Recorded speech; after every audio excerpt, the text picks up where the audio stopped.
So aim of experiment to find the thickness of the glass strip using a spherometer. Okay, so apparatus, this is a spherometer, this is a glass slab, and this is a glass strip. It's a very small.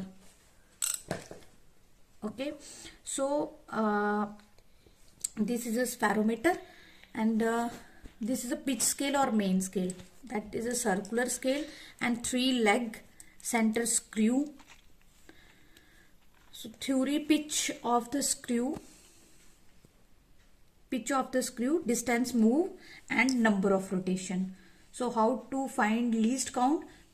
Pitch divided by number of complete division on circular scale. So observation of spherometer, number of rotation given to screw. तो आप ये देख रहे हो number of rotation given to screw कैसे दोगे आप? ये आप मेन स्केल का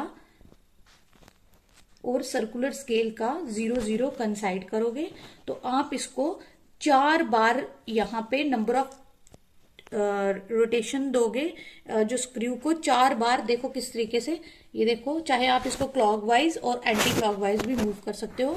देखो इसको हम ये आपका 1 2 3 एंड 4। क्लियर? तो जब आपने इसको 4 रोटेशंस दी, तो आप देखोगे जो distance moved by screw in 4 complete rotation is, देखो अब इस पिच स्केल पे कितनी डिविजन्स आई हैं, that is 1 2 3 4। So this is a pitch D divided by number of rotation. So number of rotation आपने कितनी दी? 4, और डिस्टेंस मूव कितना किया, which is also 4.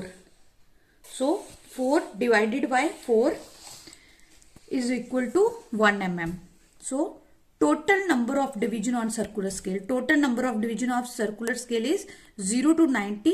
This n is equal to 100 mm. So total number of circular scale is 100 millimeter. Least count is equal to pitch divided by n. Pitch is equal to 1 mm. And n is equal to 100 mm. So you can find least count 0.01 mm.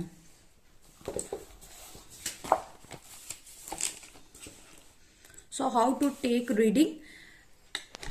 पहले आप spherometer को इस glass slab में placed करोगे इस तरीके से, ठीक है, इस बैलेंसिंग स्टेट पे, किस तरीके से, इस तरीके से, ठीक है, ओके, ठीक है, इस तरीके से आप इसको प्लेस्ड करोगे, तो आपका सर्कुलर स्केल का 0 और मेन स्केल का 0 दोनों, ठीक है, दोनों कोइंसाइड करेंगे, ठीक है, सर्कुलर स्केल का 0 और मेन स्केल का, इस कंडीशन में। सो हम अब ये ग्लास स्ट्रिप इस फेरोमीटर के सेंटर में इस तरह से रखेंगे, तो यहां से हम अब रीडिंग लेंगे। ओके, इस तरीके से देखो, अब हम इसको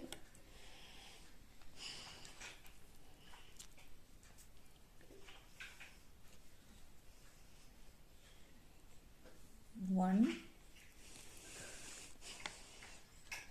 2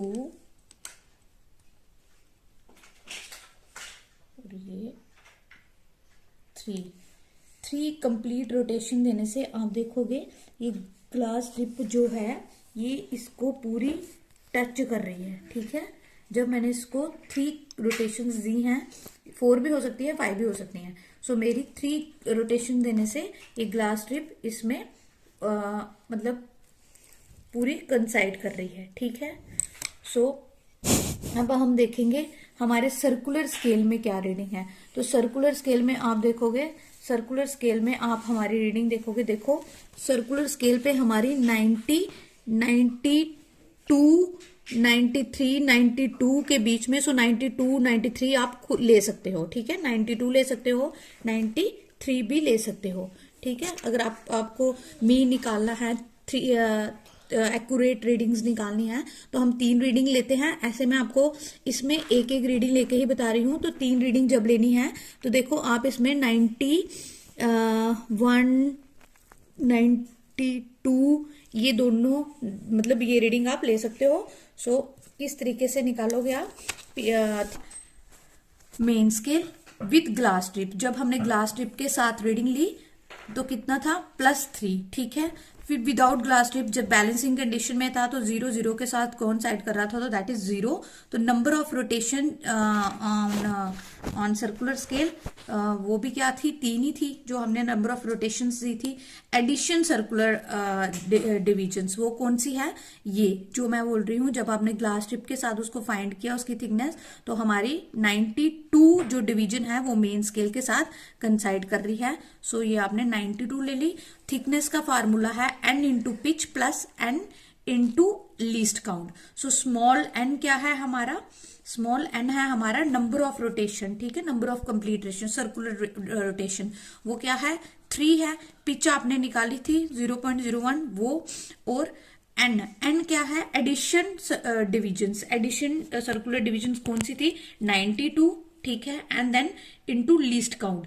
तो जब आप इसको इस तरीके से फाइंड करोगे तो हमारी थिकनेस आएगी 3.92 mm। So thickness of glass strip 3.92 mm। सो इस ग्लास स्ट्रिप की जो थिकनेस है, ठीक है, इस ग्लास स्ट्रिप की जो थिकनेस है वो है 3.92 mm। Thank you.